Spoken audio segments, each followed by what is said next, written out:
चलिए आज आपको एक कहानी सुनाते हैं और ये कहानी है हमारे जीवन का। हमारे जीवन में कभी ना कभी कर्म लौट के ही आता है और जब भी वो आता है कई गुना कंपाउंडिंग होके आता है और सही समय पे ही आता है, चाहे वो अच्छा कर्म हो या बुरा कर्म हो। सो कैसे?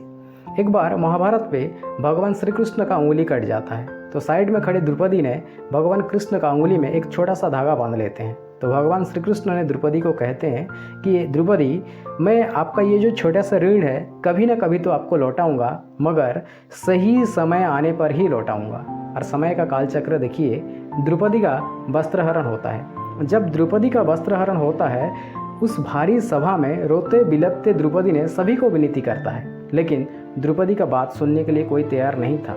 मगर जब वो दोनों हाथ खड़े करके भगवान को कहते हैं कि भगवान कम से कम आप तो मेरा लाज बचाइए, आप तो मेरा इज्जत बचाइए, तब भगवान कृष्ण ने उस छोटे से धागे का कीमत इतना चुकाते हैं कि दुशासन खींचते खींचते खींचते खींचते थक जाता है।